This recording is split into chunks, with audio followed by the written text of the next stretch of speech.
পাঁচটি জিনিসের উপরে নির্ভরশীল। কয়টি জিনিসের উপরে? বুনিয়াল ইসলাম আলা খামসিন, ইসলামের ভিত্তি হলো পাঁচটি জিনিসের উপরে। এক নম্বরে শাহাদাতি আল্লা ইলাহা ইল্লাল্লাহ ওয়া আন্না মুহাম্মাদার রাসূলুল্লাহ, এক আল্লাহর সাক্ষ্য দেওয়া এবং মুহাম্মদুর রাসূলুল্লাহ সাল্লাল্লাহু আলাইহি ওয়াসাল্লামকে তার রাসূল নবী হিসেবে সাক্ষ্য দেওয়া। সুবহানাল্লাহ। ওয়া ইকামিস সালাতি, কি কায়েম করা, নামাজ কায়েম করা। এটা ইসলামের পঞ্চভিত্তির মধ্যে আছে না নাই? তাহলে আমরা যারা নামাজ পড়ি না, ইসলামের পাঁচ ভিত্তির এক ভিত্তি আমরা মানি। কথা বলেন, আমরা যারা নামাজ পড়ি না, ইসলামের পঞ্চভিত্তির একটা ভিত্তি আমরা মানি। তাহলে নামাজ কায়েম করা ইসলামের কত নম্বর ভিত্তি? 2 নম্বর। 1 নম্বর ভিত্তি কি? এক আল্লাহ সাক্ষ্য দেওয়া, মুহাম্মদ সাল্লাল্লাহু আলাইহি সাল্লামকে তার রাসূল সাক্ষ্য দেওয়া। আপনি আল্লাহরে সাক্ষ্য দিলেন কিন্তু নবীরে তার রাসূল মানলেন না, আপনি মুসলমান না। কথা বলেন, আল্লাহকে সাক্ষী দিতে হবে, সাথে সাথে মুহাম্মদুর রাসূলুল্লাহ সাল্লাল্লাহু আলাইহি সাল্লামকে রাসূল নবী হিসাবে মেনে নিতে হবে। 2 নম্বর ওয়া ইকামিস সালাতি, নামাজ কায়েম করা, নামাজ প্রতিষ্ঠা করা। শুধু নিজে পড়লে হবে না, আশেপাশে যারা আছে তাদেরকে মসজিদে আনার চেষ্টা করতে হবে, নামাজ পড়ানোর চেষ্টা করতে হবে। নাকি না শুধু খালি আমি একা আইসা বললে হয়ে যাবে না, আশেপাশে যারা আছে তাদেরকেও দাওয়াত দিতে হবে, মসজিদে আনার জন্য চেষ্টা করতে হবে। হবে না? হবে না? আল্লাহ বুঝার তৌফিক দান করুন, আমিন বলেন। তাহলে ইকামিস সালাতি, নামাজ কায়েম, ওয়া ইতাইজ যাকাতি, যাকাত আদায় করা। এটা ইসলামের কত ভিত্তির এক ভিত্তি? পঞ্চভিত্তির একটা। যাকাতের কথা আছে না না?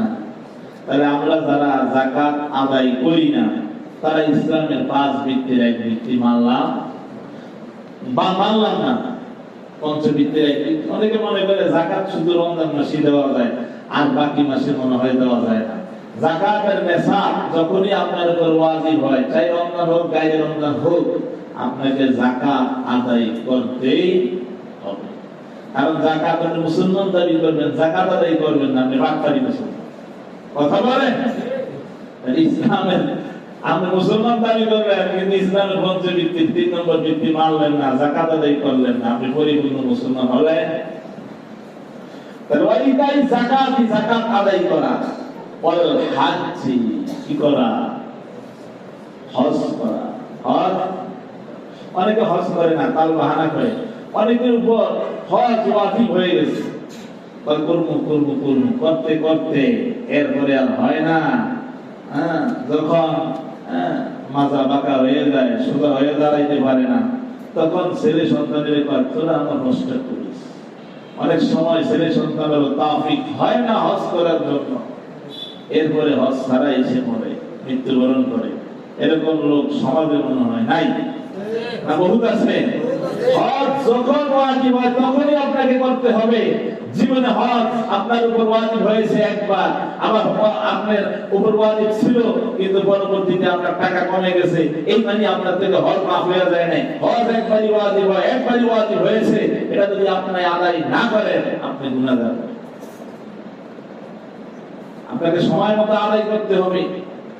সময় মতো আদায় না করলে পরবর্তীও যদি হয়, টাকা নাও থাকে আদায় করতে হবে। কারণ এক সময় তো হজ আপনার ওয়াজিব ছিল, ওই সময় আপনি তাল বাহানা করছেন, হজ আদায় করেন না, টাকা ছিল আপনার কাছে কিন্তু আপনি আদায়।